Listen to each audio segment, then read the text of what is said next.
வணக்கம் பிள்ளைகள். இன்னொரு கிரகித்தல் தொடர்பான செயலமர்வுகளை சந்திக்கிறேன். முகாமைத்துவ சேவை உத்தியோகத்தர் வரையறுக்கப்பட்ட போட்டி பரீட்சைக்கான மொழி அறிவு சார்ந்த பிரயோகத்துக்காக இந்த கிரகித்தலை பார்க்க போகிறேன்.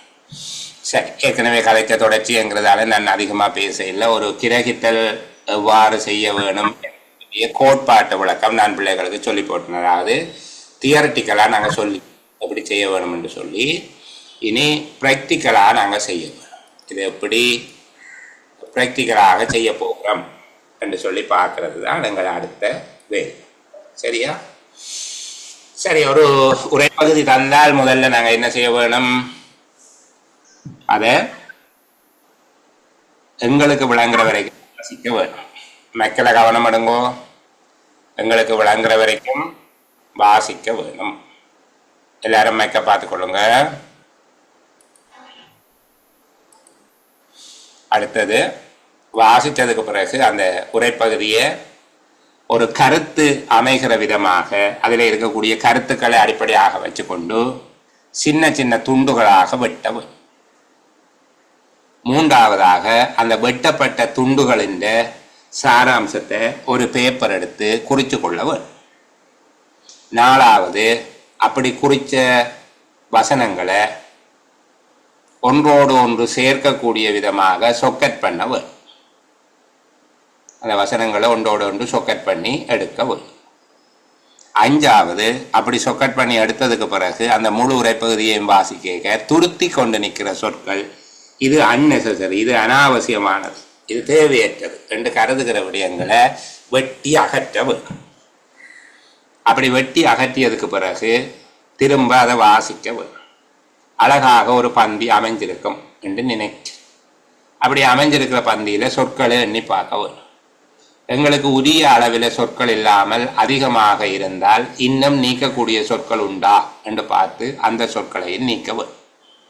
நீக்கி போட்டு பந்தியை வாசிக்கிற நேரத்தில் அந்த பந்திக்கு அதில் இந்த பந்தி என்ன விஷயம் சொல்லப்படுது என்று எங்களுக்கு விளங்கும். அதை வச்சு கொண்டு ஒரு தலைப்பை எழுதலாம். சில வேளை குறைவாக இருந்தால் என்ன செய்யுது? குறைவாக இருந்தால் ஏதோ ஒரு முக்கியமான கருத்தை, நல்ல தேங்க்யூ அப்பன் முதல் கேள்வி கேட்டதுக்கு நம்பியதா, நல்லா வருவாய்.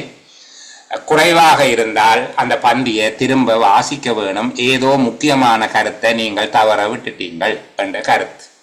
பந்தியில சொல்லப்பட்ட கருத்துக்கள் எல்லா கருத்துக்களும் உங்களோட உரைப்பகுதியில வந்திருக்குதா என்று பார்க்க வேணும். ஏதேனும் கருத்து நிச்சயமா தவறு இருக்கும். அதுக்காக சும்மா போட்டு நிரப்பக்கூடாது. சரிதானே? பூனைக்குட்டி என்பதற்கு முன்னால அழகான வெள்ளை பூனைக்குட்டி என்று எழுதி சொற்களை கூட்டக்கூடாது. அப்படியே எழுதக்கூடாது. எங்கேயோ ஒரு முக்கியமான கருத்து தவற விடப்பட்டிருக்குதா என்று அந்த பந்தியில இருக்கிற ஒவ்வொரு துண்டத்தினுடைய சாராம்சமும் வந்திருக்கா. சில வேளை நீங்களே எழுதி கொண்டு வரைக்க இது அவ்வளவு முக்கியத்துவம் இல்லை, ஓரளவு தான் அன்னெசரி. இப்போ உதாரணத்துக்கு நான் முதல் வாசித்த பந்தியில அறிவிற்காகவும் பொழுதுபோக்குக்காகவும் வாசிக்கலாம் என்கிறத நாங்கள் விட்டுட்டு வந்திருப்போம். எங்களுக்கு ஒரு 3 சொல்லு 4 சொல்லு காணாமல் வருது என்றால் அந்த விஷயத்தை கொண்டு வந்து சேர்க்கலை. சரிதானே? அதே போல பெரும்பாலான பாடசாலைகளில் நூலகங்கள் உண்டு என்பதை தவற விட்டுட்டு வந்திருப்போம். அப்போ இந்த சுருக்கம் எழுதியக்கில் அவ்வாறான கருத்துக்களை நாங்கள் தவற விட தேவையில்லை. பெரிய சுருக்கம் எழுதுகிற போது அந்த கருத்துக்களையும் நாங்கள் சேர்க்கலாம். சுருக்கமாக சேர்ப்போம், அப்படியே சேர்க்கக்கூடாது, சுருக்கமாக சேர்க்க வேணும். அப்போ அப்படி நாங்கள் பெரிய சுருக்கம் எழுதுகிறதுன்ற மெதட் வேறு, தனி வாக்கியம் எழுதுறதுல மெதட் வேறு. தனி வாக்கியத்தில் பிரதானமான கருத்துக்கள்லாம் வரணும், துணை கருத்துக்கள் வரக்கூடாது. துணை கருத்து வந்தால் தனி வாக்கியத்தில் எழுத இயலாது. இப்போ பொழுதுபோக்குக்காகவும் அறிவுக்காகவும் வாசிக்கலாம். பெரும்பாலும் பாடசாலைகளிலே நூலகங்கள் உண்டு என்கிற கருத்துக்களை பெரிய சுருக்கத்துக்கு எடுக்கும். சின்ன சுருக்கத்துக்கு தனி வாக்கியத்தில் எழுதுறதுக்கு எடுக்கக்கூடாது. இதுதான் வித்தியாசம். 2 சுருக்கத்துக்கு உங்களோட வித்தியாசம் நீங்கள் புரிஞ்சு கொள்ளுவீங்கன்னு நினைக்கிறேன். அப்போ என்ன, நான் ஏற்கனவே படித்த விஷயத்தை வச்சுக்கொண்டு உங்களுக்கு சொல்லி கொண்டு வா. சரியா? இப்போ அந்த மாதிரி ஏதோ தவற விட்டுட்டீங்க. அப்படி தவற விட்டதை தேடி எடுத்து கொண்டு வந்து உரிய இடத்துல பொருத்தி இடைகளை சரி போட்டு அப்படியே கொடுக்குற இனித்தானே நீங்கள் எழுத போறீங்க. அப்போ அதுக்கு பிறகு அந்த சுருக்கத்தை கொண்டு போய் உங்களுக்கு தரப்பட்ட பேப்பரில் இடம் விட்டிருப்பார்கள், அதில் எழுதலாம். சில வேளைகளில் தான் உங்களை தலைப்பு இட சொல்லி கேட்பார்கள். தலைப்பு இட சொல்லி கேட்டால் தலைப்பு போடலாம். தலைப்புக்கு 3 புள்ளி அல்லது 2 புள்ளி கொடுப்பார்கள். சுருக்கத்துக்கு 10 புள்ளி என்றால் தலைப்புக்கு 2 புள்ளி, சொற்களினுடைய எண்ணிக்கைக்கு 1 புள்ளியோ 2 புள்ளி, நீங்கள் எழுதின சுருக்கத்துக்கு 6 அல்லது 7 புள்ளி தான் கொடுப்பார்கள். அதுக்கேற்ற மாதிரி சில பேர் சுருக்கத்தை மட்டும் எழுதி போட்டு மிச்சம் 3 புள்ளியும் எனக்கு வேணாம் விட்டுட்டு வர்றது. அது கேட்குற கேள்வியை வடிவாக வாசிக்கணும். முதல்ல அறிவுறுத்தல்களை கவனமாக பார்த்து அதுக்கேற்றபடி எழுதினீங்கன்னா சரி. சரி, இப்போ இந்த உரைப்பகுதியை நானும் நீங்களும் சேர்ந்து வாசிக்க போகிறோம். சரிதானே? இன்றைய காலகட்டத்தில் தொடர்பாடல் என்பது மிக பிரபல்யமானதும் அவசியமானதுமான ஒரு செயற்பாடாகிவிட்டது.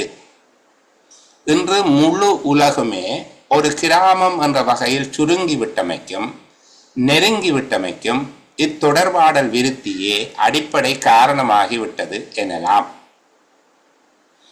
பழமைமிக்க தொடர்பாடல் முறையான கடிதம் முதல் தொலைபேசி, தொலைநகல் அது ஃபேக்ஸ், தொலைநகல், தொலைப்பதிவு டெலெக்ஸ், மின்னஞ்சல் அதை இமெயில் என்று சொல்றாங்க போன்ற பல்வேறு ஊடகங்களும் அகில உலகத்தையுமே ஆட்டி படைக்கின்றன.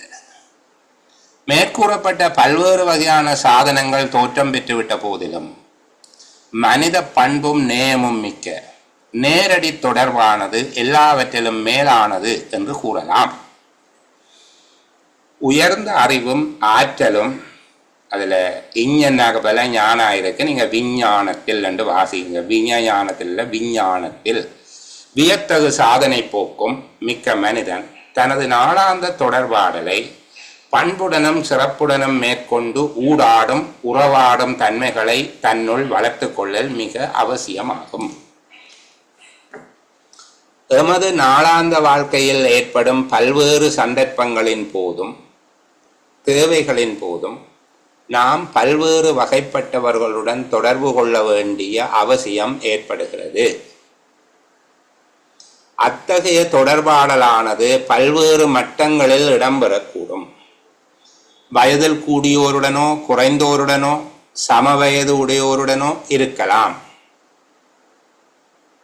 நம்மை விட அறிவிலும் ஆற்றலிலும் கல்வியிலும் செல்வத்திலும் சிறப்பு பெற்றவர்களுடன் இருக்கலாம். நமது நாட்டவர்களுடன் மட்டுமன்றி வேறு நாட்டவர்களுடன் இருக்கலாம்.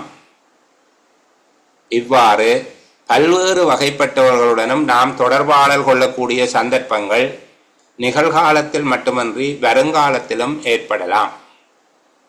இதற்கு இசைவாக நாம் தொடர்பாடலை திறன்பட மேற்கொள்ளும் ஆற்றல், பண்பு என்பவற்றை வளர்த்து கொள்ள வேண்டும்.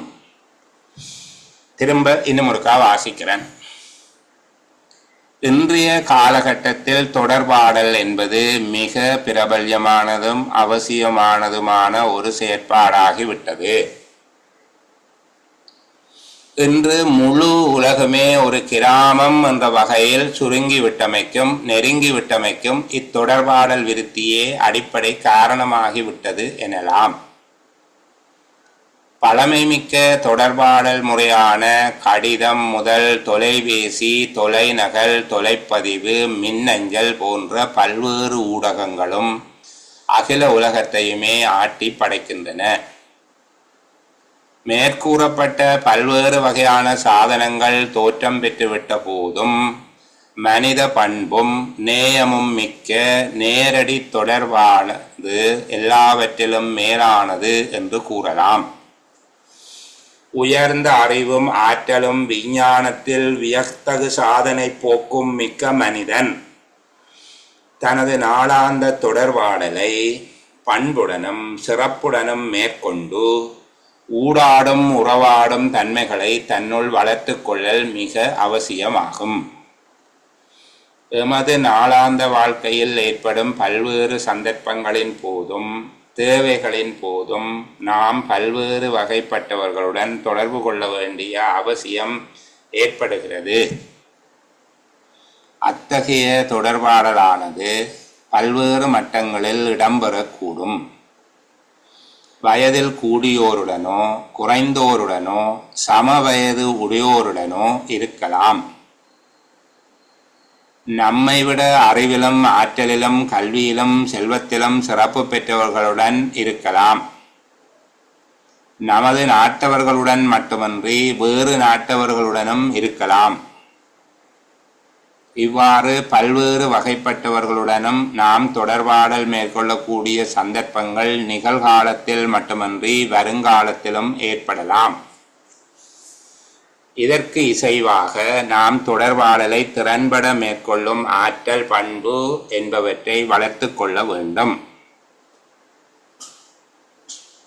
சரி, இப்போ எனக்கு ஒரு வாலண்டியர் வேணும். யார் ஒரு தொண்டு அடிப்படையில் முன்னுக்கு வர போறது? நான் பாரு விஜயரூபன் வந்திருக்கிறார். ஓகே, விஜயரூபனை எடுத்துக்கொள்வோம். சரியா? விஜயரூபனுக்கு சான்ஸை கொடுப்போம். முதல் என்ன செய்யணும்? விஜயரூபன் ஒரு கத்திரிக்கோள் எடுக்கிறோம். துண்டு துண்டாவ துண்டு துண்டா வெட்டு. முதல் வெட்டு தான். சரி, வெட்டுவோம். சொல்லுங்க, எங்க வெட்டுறேன்? இன்றைய முதலாவது பந்தியம் இருக்கா சுருக்கமா சொல்லட்டா சார்? இல்ல, எங்க வெட்டுறேன்னு சொல்லி போட்டு சொல்லணும். சொல்லுங்க. ரைட். அவர் இன்றைய காலகட்டத்தில் தொடர்பாளர் என்பது மிக பிரபல்யமானதும் ஒரு பிரபல்யமான ஒரு செயற்பாடாகி விட்டது. வெட்டதுல வெட்டும். ஓகே, வெட்டதுல ஒரு வெட்டு.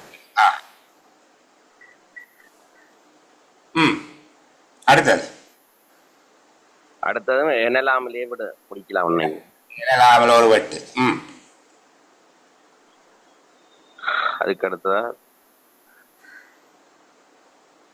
அந்த சூம் பண்ற கொஞ்சம் கூடி இருக்கு சார். ஒரு கொஞ்சம் சூம் பண்ண பெருப்பிச்சு தாரதா? இல்ல கொஞ்சம் குறைக்கணும் சார். ஏம்பா விலங்கு இல்லை சார். சூமா கொஞ்சம் குறைச்சா நல்லது சார். இல்ல சரியா தான் இருக்கு. உங்களோட போன் தான் சிக்னல் ஏதோ ஐயா. சரி சரி சார். சரி, ஓகே சார். பழமை மிக்க தொடர்பாடல் முறையான கடிதம், முதல் தொலைபேசி, தொலைநகல், தொலைப்பதிவு போன்ற ஊடகங்களும் அதில் உலகத்தை ஆட்டி படைக்கின்றன. ஆட்டி படைக்கிறதுல பிடிச்சு. ஓகே, அடுத்த வெட்டு. சரி, அடுத்தது.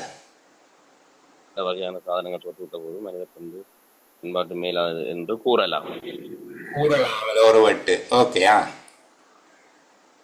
அடுத்தது அப்படியே கடைசியில் உணர்ந்து முடிக்கலாம். அவசியமாகும். ஓகேயா? அடுத்தது. அது பிறகு நமது நாளாந்த வாழ்க்கையில் பல்வேறு சந்தர்ப்பங்களின் போதும் தேவைகளின் போதும் நாம் பல்வேறு அவசியம் ஏற்படுகின்றது. ஓகே, ஏற்படுகின்றது. சரி.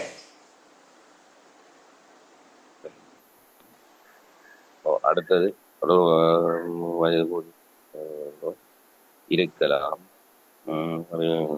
இருக்கலாம். பெற்றவர்களுடனும் இருக்கலாம். நாட்டவர்களுடன் இருக்கலாம். அடுத்த கடைசியில் அப்படியே முடிக்கலாம். பெற்றவர்களுடன் இருக்கலாம், வெட்டி விட்டா நாட்டவர்களுடன் தனித்திருவேன். ஓகே, நமது நாட்டவர்களுடன் மட்டுமன்றி வேறு நாட்டவர்களுடனும் இருக்கலாம். அப்ப அடுத்த அப்படியே கடைசியில வளர்த்து கொள்ள வேண்டும் முடிக்கல. சரி.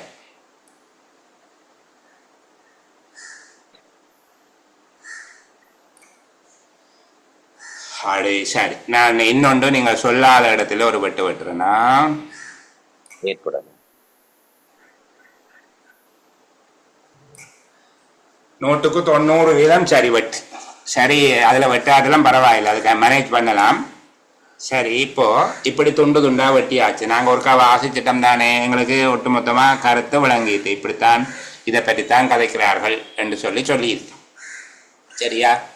சரி, இப்போ நாங்க என்ன செய்ய போறோம் என்றால், இந்த ஒவ்வொரு துண்டினுடைய சாராம்சத்தையும் எல்லாரும் கையில பேப்பர் பேனா வச்சிருந்தா நாங்க கதைக்கிற நேரத்தில் எழுதி கொண்டு வரலாம். அழகா வேற மூட சுருக்கமா, அப்பதான் நல்லது.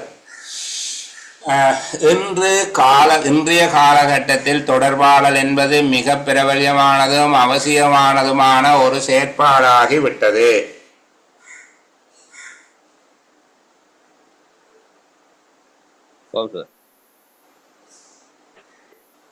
எப்படி எழுதுவீங்க? இன்றைய காலகட்டத்தில் தொடர்பாடல் எத்தனை வசனத்துக்கு சார் சுருக்க போறோம்? அதுதான் 40-45 சொற்கள் எழுத போறோம். இவ்வளோத்தையும் சேர்த்து. Okay, thank you sir. இன்றைய காலகட்டத்தில் தொடர்பாடல் மிக இன்றியமையாத செயற்பாடாகியால் அதன் விருத்தியே அடிப்படை காரணமாகிறது எனலாம். மேல முதல் சொல்ல மட்டும்தான் கேட்கிறேன். முதல் துண்டுக்கு சொல்லுங்க. துண்டு துண்டா தான் எழுதுவோம்.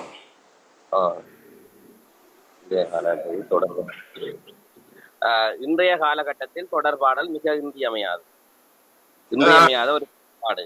இன்றைய காலகட்டத்தில் என்ன எழுதுவோணுமோ இல்ல, தொடர்பாடல் மிக இன்றியமையாத ஒரு செயற்பாடு. அது சரி, இன்றைய காலகட்டத்திற்கு ஒரு சொல்ல போடலாதோ?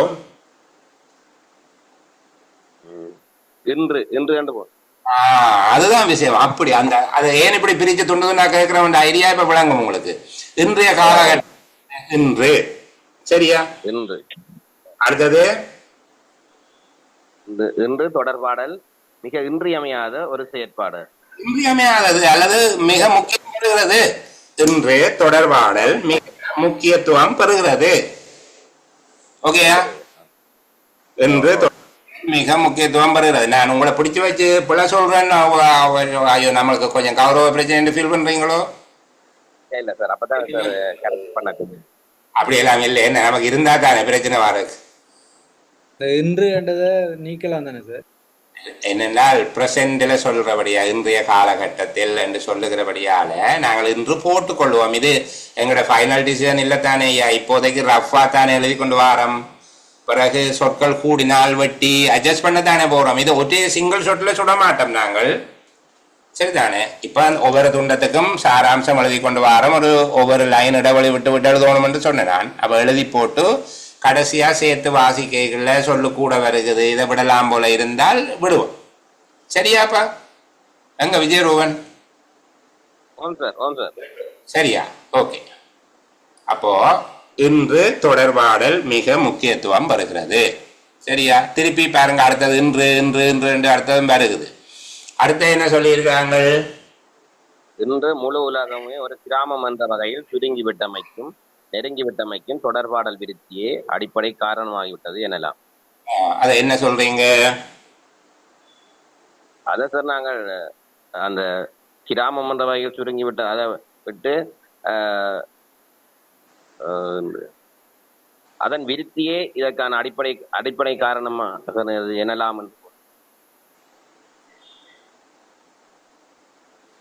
சொல்லுங்க சார். உலகம் முழுவதும் தொடர்பாடல் விருத்தி அடைந்துள்ளது.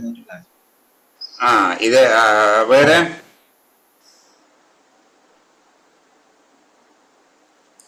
சுருங்கியமைக்கு தொடர்பாடல் உலகம் சுருங்கியமைக்கு தொடர்பாடலின் விருத்தி அடிப்படை காரணமாகிறது.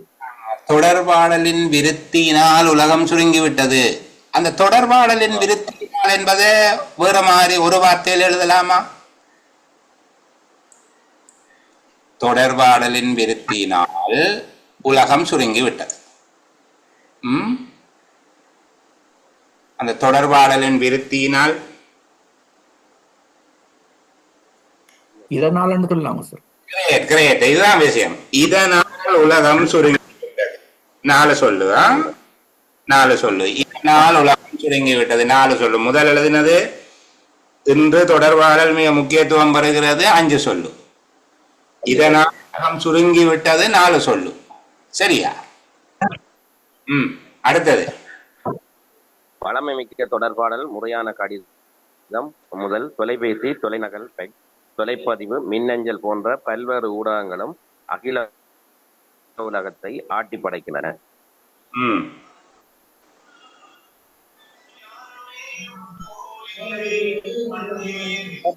ஊடகங்கள் அகில உலகத்தை ஆட்டி படைக்கும்.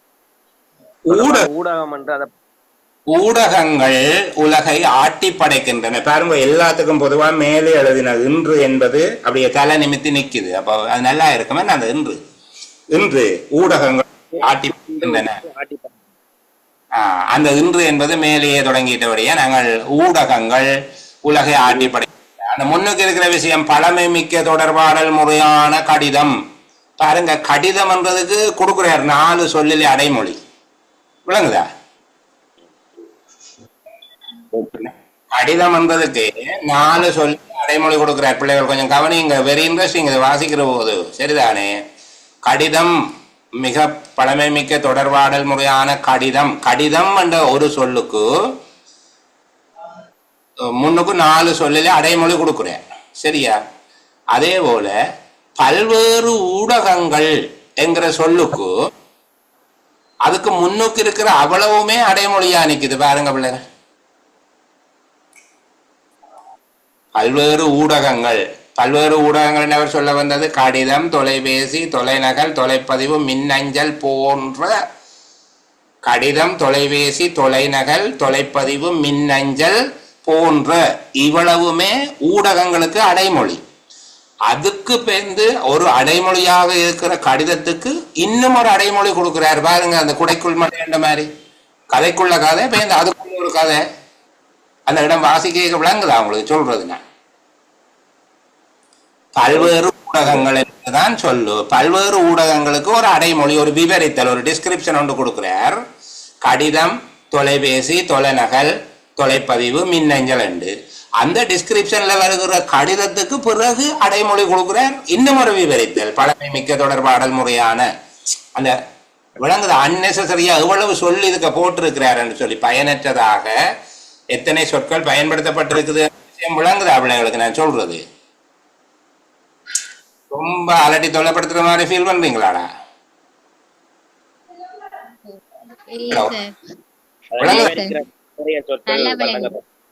விளங்குதல்ல? ஓகே சரி. அப்ப என்ன நடந்திருக்குது? ஊடகங்கள், பல ஊடகங்கள் உலகை ஆட்டி படைக்கின்றன அல்லது ஊடகங்கள் உலகை ஆட்டி படைக்கின்றன. ஓகே, அடுத்த சொல்லுங்க. மேற்கூறப்பட்ட 10 வகையான சாதனங்கள் தோற்றம் பெற்றுவிட்ட போதும் மனித பண்பும் மிக்க நேரடி தொடர்பானது, எல்லாவற்றிலும் மேலானது என கூறலாம். மனித நேயத்தையும் அங்க முதன்மைப்படுத்தி என்ன சொல்ற? சாதனங்களோட அந்த தோற்றம் பெற்றாலும் மனித பண்பும் மனித நேயமும் மிக முக்கியமானது கூறுவார். மனித நேயமும் மனித பண்பும் முக்கியமானது என்று சொல்றாரா? எவ்வளவு சாதனங்கள் வந்தாலும் நேரடி தொடர்பு தான் மேலானது என்று சொல்றாரு. அப்ப இந்த மனித பண்பும் நேயமும் என்று சொல்லி சொல்றது அதுக்குரிய அடமொழி, அதுக்கு அதை கவலை வச்சிருக்கோம். நேரடி தொடர்பை பற்றி ஒரு டிஸ்கிரிப்ஷன், அதை பற்றி ஒரு விவரித்தல் கொடுக்கிறார். நேரடி தொடர்பாடல் சிறந்தது. எப்படி? எதை விட சிறந்தது? சாதனங்களை விட, தொடர்பாடல் சாதனங்களை விட. ஊடகங்கள் என்று சொல்லுகிறத விட அவர் அந்த இந்தியாவில சொல்ல அந்த சாதனம் ஒவ்வொன்றையும் சொல்றாரு. இந்த கடிதம், டெலிபோன், டெலெக்ஸ், ஃபேக்ஸ், மெயில், இந்த மாதிரியான பல்வேறு சாதனங்கள், பல்வேறு உபகரணங்கள் இருக்குதானே. இதுகளை விட எதான் நல்லது? நேரடி தொடர்பு. அப்ப எப்படி இந்த பிரச்சனத்தை எழுத போறீங்க?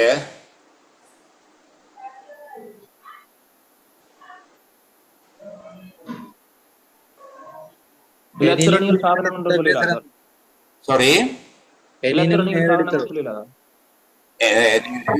என்ன காய்க்கிறீங்க போலப்பா? இலத்திரனியல் சாதனங்கள் சொல்லிடாதா? ஓ, தொடர்பாடல் சாதனம் என்று சொல்லுங்களேன். கடிதம் எல்லாம் பாரபடியால கடிதம் தானே. அப்ப எப்படி சொல்லலாம்? தொடர்பாடல் சாதனங்களை விட நேரடி தொடர்பானது, நேரடி தொடர்பு சிறப்பானது. இருந்தும் நேரடி தொடர்பு இருந்தும் நேரடி தொடர்பாடலே சிறந்த என்னன்னா ஊடகங்கள் உலகை ஆட்டி படைக்கின்றன என்றது உண்டு. அடுத்தபடியாக அவர் சொல்லுகிறார், தொடர்பாடல் சாதனங்களை விட நேரடி தொடர்பாடல் சிறந்தது. என்ன? தொடர்பாடல் சாதனங்களை விட நேரடி தொடர்பாடலே சிறந்தது. தொடர்பாடல் சிறந்தது, தொடர்பாடலே சிறந்தது. ஏன ஏ போட்டு அழுத்தம் விளங்குதானே? தொடர்பாடலே சிறந்தது. சரி, ஒரு 6 சொல்லில எழுதி வச்சிருக்கிறேன். நேரடி தொடர்பாடலே சிறந்தது. அடுத்த விஷயத்துக்கு வாங்க. உயர்ந்த அறிவும் ஆற்றலும் விஞ்ஞானத்தில் வியத்த சாதனை போக்கும் மிக்க மனிதன் தனது நாளாந்த தொடர்பாடலை பண்புடனும் சிறப்புடனும் மேற்கொண்டு ஊடாடும் உறவாடும் தன்மைகளை தன்னுள் வளர்த்துக் கொள்ளல் மிக அவசியமாகும். உயர்ந்த அறிவும் ஆற்றலும் விஞ்ஞானத்தில் வியத்தகு சாதனை போக்கும் மிக்க மனிதன் தனது நாளாந்த தொடர்பாடலை பண்புடனும் சிறப்புடனும் மேற்கொண்டு ஊடாடும் உறவாடும் தன்மைகளை தன்னுள் வளர்த்துக் கொள்ளல் மிக அவசியமாகும். என்ன சம்பவம்? இப்படி வாசிச்சு பழகினா பிள்ளைகள் கவனிங்க, ஒரு கவனிங்க. இப்படி வாசிச்சு பழகினால் உங்களுடைய எழுத்து முதல் மேம்படும். உங்களுக்கு தெரியும், ஐயோ இவ்வளோ அலட்டுறாண்டா, ரொம்ப நாம போட்டு செய்யற கொடுமைண்டா என்று சொல்லி இப்ப வாசிக்க தான் இது உங்களுக்கு விளங்குது. இவ்வளவு நேரம் அது விளங்க. இப்ப வாசிக்க பாருங்க, ரொம்ப அசூசியா என்ன இப்படி எல்லாம் எழுதி இருக்கிறானே அந்த மாதிரி ஒன்று வரும். என்னத்தை இதுல சொல்ல வர? உயர்ந்த அறிவும் ஆற்றலும் விஞ்ஞானத்தில் வியத்தகு சாதனை போக்கும் மிக்க மனிதன் தனது நாளாந்த தொடர்பாடலை பண்புடனும் சிறப்புடனும் மேற்கொண்டு ஊடாடும் உறவாடும் தன்மைகளை தன்னுள் வளர்த்து கொள்ளல் மிக அவசியமாகும். அறிவியலில் வளர்ச்சி அடைந்த வளர்ச்சி, திருப்பி சொல்லுங்க. அறிவியலின் வளர்ச்சியை அதுல குறிப்பிட்டிருக்கு சார். சார் விஞ்ஞான வழக்கின் ஊடாக தொடர்பாளர் முக்கியத்துவத்தை சொல்லுது சார். விஞ்ஞான வளர்ச்சி வளர்த்து கொள்ளல்ன்றதுதான் மனிதன் தொடர்பாடலை சிறப்பாக மேற்கொண்டு நற்பண்புகளை வளர்த்துக் கொள்ள வேண்டும். யார் சொல்றீங்க? ஆமா. சொல்லுங்க ஒரு சமரிய பாப்பம். என்னது? மனிதன் தொடர்பாடலை சிறப்பாக மேற்கொண்டு நற்பண்புகளை வளர்த்துக் கொள்ள வேண்டும். இன்னும் சுருக்குங்கோ. மனிதன் சிறப்பான தொடர்பாடலை மேற்கொண்டு நற்பண்புகளை வளர்த்துக் கொள்ள வேண்டும். சிறப்பான தொடர்பாடலை மேற்கொண்டு தொடர்பாடலுக்குள்ளால நல்ல பண்பை வளர்த்துக் கொள்ள வேண்டுமோ அல்லது தொடர்பாடலுக்குள்ளான சிறந்த பண்பை மேற்கொள்ள தொடர்பாடலுக்கு ஊடாக மனிதன் சிறந்த பண்புகளை வளர்த்துக் கொள்ள வேண்டுமோ? ஓமோ. அல்லது சிறந்த தொடர்பாடலின் மூலம்தான் பண்புகளை தொடர்பாடலுக்கூடாக மனிதன் தொடர்பாடல் கவனிங்க, தொடர்பாடல் செய்து அதன் மனிதன் பண்பை வளர்த்துக் கொள்ள சொல்லி இருக்கீங்க. தொடர்பாடல தான் வளர்த்துக் கொள்ளும். தொடர்பாடல் தான் நீங்க முக்கியத்துவம். தொடர்பாடலுக்கு ஊடாக தொடர்பாடலுக்கு ஊடாக மனிதன் பண்பை வளர்க்க வேணுமோ அல்லது பண்புகளுக்கு ஊடாக தொடர்பாடலை வளர்த்துக் கொள்ளும். தொடர்பாடல் பண்புகளுக்கு ஊடாக மனிதன் தன்னை வளர்த்து கொள்ள வேண்டும். என்ன வளர்த்துக் கொள்ளணும்? அப்படி இல்ல சார். அறிவுள்ள மனிதன் தொடர்பாடல் மூலமாக நல்ல பண்பை வளர்த்துக் கொள்ள வேண்டும். இப்ப அறிவுள்ள மனிதன் தேவையோ கட்டாயம்? அறிவுள்ள அவருக்கு அறிவு ஆற்றல், உயர்ந்த அறிவு ஆற்றல், விஞ்ஞானத்தில் வியத்தகு சாதனை போக்கு மிக்க அவ்வளவு வேணுமோ? தேவையில்லை. உயர்ந்த ஆற்றல், விஞ்ஞானத்தில் வியத்தகு சாதனை போக்கு மிக்க, இது அவசியமா உங்களுக்கு? இல்ல. அப்ப மனிதன் என்ன செய்யணும்? முதல்ல பண்புகளூடாக தொடர்பாடலை வளர்த்துக் கொள்ளும். நல்ல நாளாந்த தொடர்பாடலை வளர்த்துக் கொள்ள வேண்டும். தொடர்பாடலை வளர்க்கணும். தொடர்பாடலை தான் வளர்த்துக் கொள்ளணும். தொடர்பாடலை வளர்த்துக் கொள்ள வேண்டும். நற்பண்புகள் மிக அவசியம். உறவுகளை வளர்த்துக் கொள்ளல் அவசியம். சுருக்கமா மனுஷன் ஒழுங்கா கதைக்க பழகணும் சொல்லிக்கிறேன். கதைக்க பழகி ஒழுங்காக சொல்லிக்கிறாக்கும், ஒழுங்கா கதைக்க பழகணும். கதைக்க பழகி ஒழுங்காக சொல்றீங்க எனக்கு. தொடர்பாடலை தான் அவன் மெயினா சொல்லிக்கான். தொடர்பாடலை பண்புடன் சிறப்புடனும் வளர்த்து கொள்ளணும். அந்த ஊடாடும் உறவாடும் அதெல்லாம் அதுக்கு தேவையில்லை. தொடர்பாடல் தான் வளர்த்து கொள்ளணும் பண்பான வழியில. பண்பான தொடர்பாடலை வளர்த்துக் கொள்ளணும். நீங்க தொடர்பாடலை வளர்த்து அதுக்குள்ளாத பண்பை வளர்க்கணும் என்ன சொல்றீங்க? நீங்கள் விளங்க பொருளுக்கும் அவர் சொல்ற பொருளுக்கும் வித்தியாசம் இருக்கா இல்லையா? இருக்குது. நாளாந்த தொடர்பாடலை என்றுதான் சொல்லியிருக்கிறேன். அதுக்கு பிறகு நாளாந்த தொடர்பாடலை பண்போட மேற்கொள்ளும் இயல்பு, அதாவது மனிதன் பண்பான தொடர்பாடல் திறனை வளர்த்துக் கொள்ள வேண்டும். சரியா? என்னப்பா? பண்புமிக்க தொடர்பாடல் திறனை அல்லது சிறந்த தொடர்பாடல் திறனை வளர்த்துக் கொள்ள வேண்டும். அதான் சொல்லி இருக்கிறான். நீங்க என்ன யோசிக்கிறீங்க? மனுஷன் தொடர்பாடலை வளர்த்து அதுக்குள்ளாத பண்பை வளர்க்கணும் என்ன சொல்றீங்க? அப்படியா சொல்லி இருக்கு? வித்தியாசம் விளங்குதா விஜய்? என்ன சொல்லி இருக்கு? மனிதன் தொடர்பாடலை பண்பாக மேற்கொள்ளும் திறனைத்தான் வளர்த்துக் கொள்ளணும். அப்ப சிறந்த தொடர்பாடல் திறனை வளர்த்துக் கொள்ள வேண்டும். அப்படி எழுதுவோமா? மனிதன் பண்புமிக்க தொடர்பாடல் திறனை பண்புமிக்க தொடர்பாடல் திறனை வளர்க்க வளர்த்தல் அவசியம். அப்படி பண்புமிக்க தொடர்பாடல் திறனை வளர்த்தல் அவசியம். ஒரு 6 சொல்லிலே எழுதலாம். மனிதன் பண்புமிக்க தொடர்பாடல் திறனை வளர்த்தல் அவசியம். சரிதானே? அடுத்த பகுதி போமா? சந்தேகமா அதுல? சரி, அடுத்தது எமது நாளாந்த வாழ்க்கையில் ஏற்படும் பல்வேறு சந்தர்ப்பங்களின் போதும் தேவைகளின் போதும் நாம் பல்வேறு வகைப்பட்டவர்களுடன் தொடர்பு கொள்ள வேண்டிய அவசியம் ஏற்படுகிறது.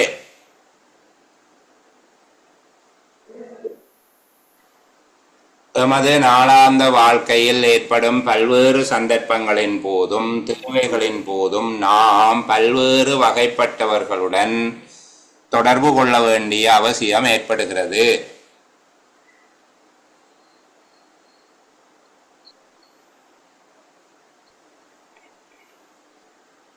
யார் சொல்ல போறது? விஜயரூபனை சொல்லுங்க. எமது நாளாந்த பல்வேறு சந்தர்ப்பங்களின் போதும் தேவைகளின் போதும் நாம் பல்வேறு வகைப்பட்டவர்களுடன் தொடர்பு கொள்ள வேண்டிய அவசியம் ஏற்படுகிறது.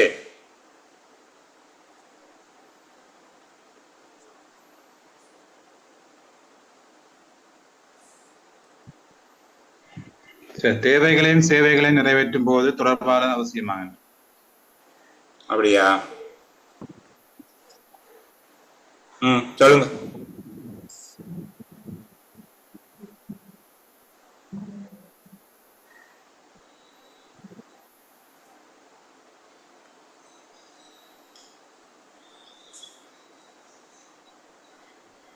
நாம் நாளாந்தம் பல்வேறு நபர்களுடன் தொடர்புகளை ஏற்படுத்திக் கொள்கிறோம். அப்படி இல்லையா சார்? சொல்லுங்க. நாம் நாளாந்தம் பல்வேறு நபர்களுடன் தொடர்புகளை ஏற்படுத்திக் கொள்கிறோம். நாம் நாளாந்தம் பல்வேறு நபர்களுடன் என்று எழுதணுமோ?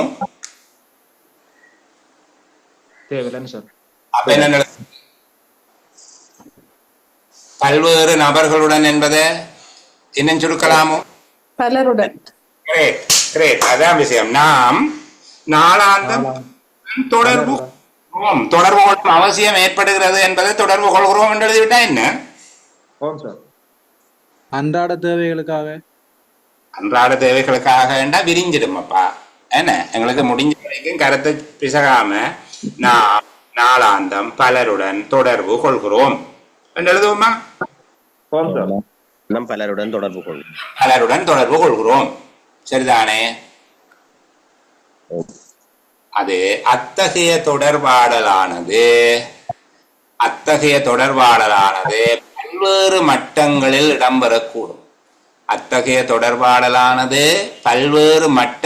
இடம்பெறக்கூடும். வயதில் கூடியோருடனோ குறைந்தோருடனோ சமவயதுடனோ இருக்கலாம். நம்மை விட அறிவிலும் ஆற்றலிலும் கல்வியிலும் செல்வத்திலும் சிறப்பு பெற்றவர்களுடன் இருக்கலாம். நமது நாட்டவர்களுடன் மட்டுமன்றி வேறு நாட்டவர்களுடன் இருக்கலாம். திருப்பி வாசிக்கிறேன். அத்தகைய தொடர்பாடலானது பல்வேறு மட்டங்களில் இடம்பெறக்கூடும்.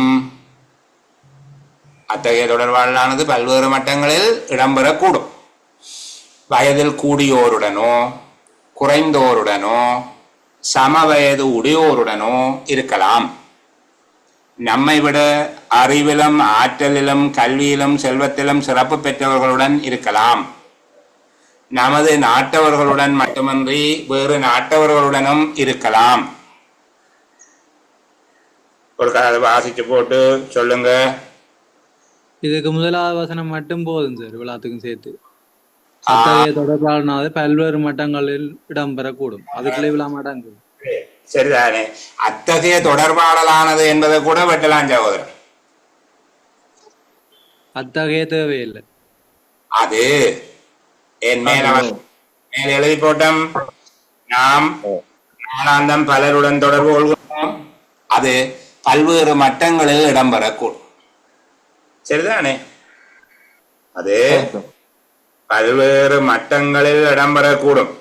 சில பேர் என்ன செய்வாங்க, நான் எதிர்பார்த்தது நீங்கள் இதை ஒரு சமரி பண்ணி அது வயது, அறிவு, ஆற்றல், கல்வி, செல்வம், நாடு என பல்வேறு மட்டங்களில் இடம்பெறலாம் என்று போட்டீங்கண்டா அந்த பல்வேறு மட்டங்களுக்கான டிஸ்கிரிப்ஷனா விபரித்தலாக இது போய்விடும்.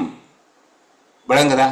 அது வேறுபட்ட அறிவு, ஆற்றல், வயது, கல்வி, செல்வம், நாடு போன்ற மட்டங்களில் இருக்கலாம். போன்ற என்று வருகிறது. அந்த மட்டங்களை விவரிக்க அவசியம் இல்லை. ஏனென்றால் நாங்கள் எழுதுறது சுருக்கம் தானே. அது பல்வேறு மட்டங்களில் இடம்பெறுகிறது. அது பல்வேறு மட்டங்களில் இடம்பெறுகிறது. ஒரு 5 சொல்லில் எழுதும். அது பல்வேறு மட்டங்களில் இடம்பெறுகிறது.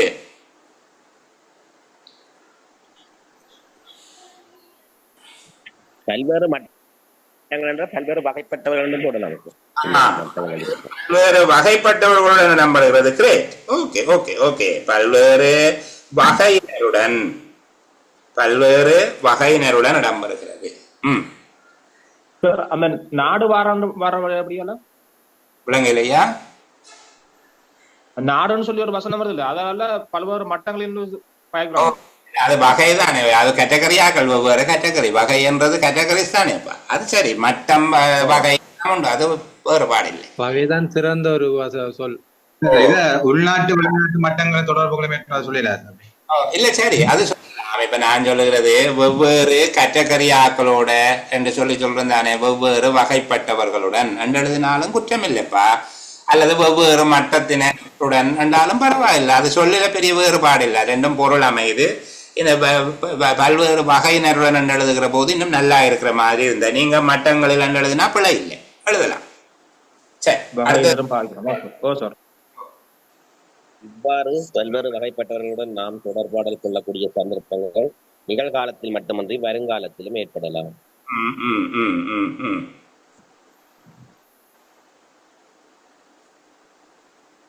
இப்ப இந்த வசனமும் அடுத்த வசனத்தையும் சேர்த்து ஒரு வசனமா எழுதக்கூடிய சந்தர்ப்பம் இதை கொண்டு போய் அந்த மேல இருக்கிற வசனத்தோட சேர்த்து விடுவோம். அதோட சேர்த்து விடலாம் சார். இது பல்வேறு வகையினருடன் இடம்பெறுகிறது என்பதோட இதை கொண்டு போய் நாங்கள் அது பல்வேறு வகையினருடன் வெவ்வேறு காலங்களில் இடம்பெறுகிறது என்று போட்டு விடுவோம். சரியா? இப்பவும் எதிர்காலத்திலேயும் வெவ்வேறு காலங்களில் இடம்பெறுகிறது. அது பல்வேறு வகையினருடன் வெவ்வேறு காலங்களில் இடம்பெறுகிறது என்று சொல்லி 7 சொல் கொண்ட ஒரு வசனமாக அதை நாங்கள் மாற்றி விடுவோம். சரியா? அப்ப நான் அந்த பிரேக் அதில் நான் ஒரு பிரேக் கொண்டு போட்டிருக்கிறேன். நிகழ்காலத்தில் மட்டுமன்றி வருங்காலத்திலும் ஏற்படலாம். அதை கொண்டு வந்து முன்னுக்கு இருக்கிறதோட சேர்த்து விடுகிறேன். ஓகேயா? என்ன பிள்ளைகள் விளங்குதா? கடைசியா இதற்குவாக நாம் தொடர்பாடல் திறன் மேற்கொள்ளும் ஆற்றல் பண்பு என்பவற்றை வளர்த்துக் கொள்ள வேண்டும். ஏற்கனவே வந்துட்டு எங்க இருக்குது?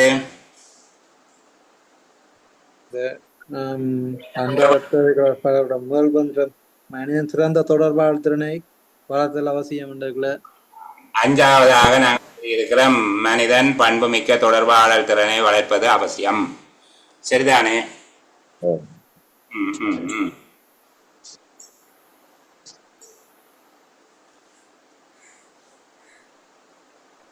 அப்ப திருப்பி எழுதுறது என்றால் அது அவசியம் இல்லை. இதுல இருக்கிற விஷயம் அதுதானே.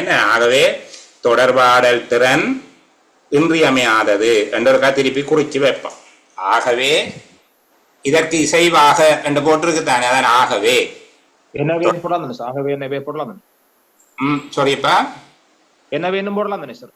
எனவே ஓகேயா. எனவே தொடர்பாடல் திறன் அவசியமானது இன்றியமையாதது என்ன, சரிதானே? எனவே தொடர்பாடல் திறன் அவசியமானது என்று இன்னும் ஒரு 4 சொல்ல குறித்து வச்சிருக்கிறோம். இப்போ நாங்கள் எழுதின சொற்களை நாங்கள் கூட்டி பார்த்து கொண்டு வரோம். முதலாவது வசனத்தில் 5, அடுத்ததுல 4, அடுத்ததுல 3, அடுத்ததுல 6, அடுத்ததுல 6, அடுத்ததுல 5, அடுத்ததுல 7, அடுத்ததுல 4. 5 4 9 3 12 6 18 6 24, 5 29, 29 7 29 7 36 36 4 40 சொற்கள்ல வருது. சரியா? நாங்கள் எழுதின வசனத்தை ஒருக்கா வாசிச்சு பார்க்கிறோம். இன்று தொடர்பாடல் மிக முக்கியத்துவம் பெறுகிறது. இதனால் உலகம் சுருங்கிவிட்டது. ஊடகங்கள் உலகை ஆட்டி படைக்கின்றன. தொடர்பாடல் சாதனங்களை விட நேரடியான தொடர்பாடலே சிறந்தது. மனிதன் பண்புமிகும் தொடர்பாடல் திறனை வளர்ப்பது அவசியம். நாம் நாளாந்தம் பலருடன் தொடர்பு கொள்கின்றோம்.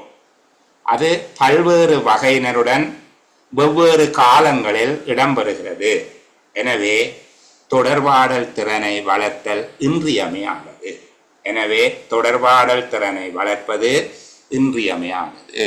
என்று சொல்லி இருக்கு. எங்களுக்குள்ள செட் ஆயினபடியா 40-41 சொற்களுக்குள்ள செட் ஆயினபடியால நாங்கள் அதுல கொண்டும் வெட்டி குறைச்சு அதை சீராக்கம் செய்ய வேண்டிய தேவை வர இல்லை. இப்ப நாங்கள் என்ன செய்ய வேணும்? இதுக்கு எங்கள்கிட்ட தலைப்பு கேட்க இல்லை. கேட்டிருந்தால் நாங்கள் எப்படி எழுத வேணும்?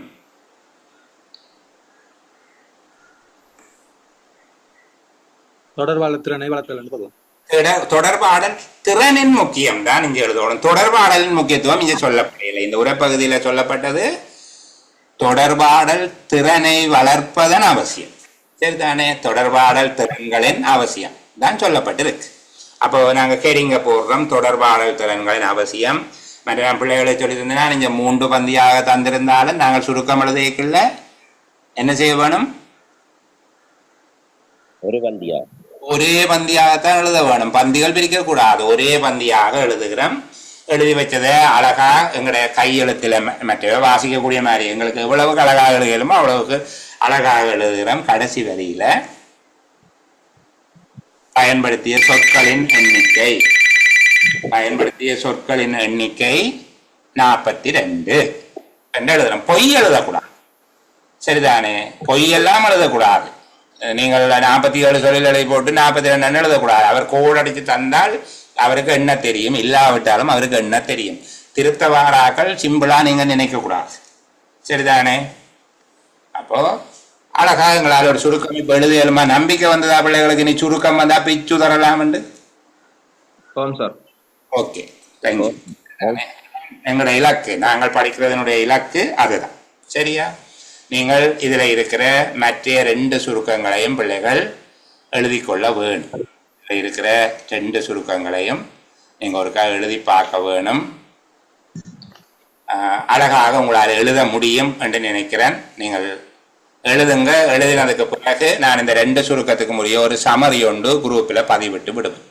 2ஆம் 3ஆம் சுருக்கம் நான் திருப்பி உங்களுக்கு சொல்லி தர மாட்டேன். அழகா சுருக்கம் சொல்லி தந்துட்டேன். ஏனென்றா எங்களுக்கு கடிதம் எழுத கிடக்குது, கட்டுரை எழுத கிடக்குது, மொழிப்பயிற்சி செய்ய கிடக்குது. இது தவிர நுண்ணறிவு உளச்சார்பு படிக்க கிடக்குது. அப்ப நாங்கள் எங்களுடைய நேரத்தை சிக்கனமா ஒரு இடத்துல தேங்கி நில்லாம சரி ஓடி ஓடி ஓடி எல்லாத்தையும் ஒரு ரவுண்ட் படிக்கணும். பிறகு டைம் கிடைச்சால் செகண்ட் ரவுண்ட் ஒன்று ஓடலாம். ஆனால் உங்களுக்கு செகண்ட் ரவுண்டுக்கு வாய்ப்பு வராது. சரிதானே? 22ஆம் தேதி பரீட்சைன்றது பெரும்பாலும் நடக்கும். உயர்தர பரீட்சையை காரணம் காட்டி அதை போடலாம் என்ற ஒரு கதை இருக்குது. அதை நம்பி நீங்கள் இப்போதைக்கு படிப்பை குறைச்சி போட வேண்டாம். நீங்கள் படித்து கொண்டிருங்க. சரி, பரீட்சை நடக்கும். அப்போ அதுக்கு ஏற்ற மாதிரி நாங்கள் ஒரு ரவுண்ட் ஒன்று ஓடுவோம். இப்போ எனக்கு ஒரு அபிப்பிராயம் சொல்லுங்க. நான் ரெக்கார்டிங்கை பண்ணிட்டு வரேன் உங்களுடைய அபிப்பிராயத்தை கேட்கறதுக்காக. அப்போ ரெக்கார்டிங்கில் எல்லாருக்கும் வணக்கம் கூறி விடைபெறுவோம். தொடர்ந்து நாங்கள் கதைப்போம்.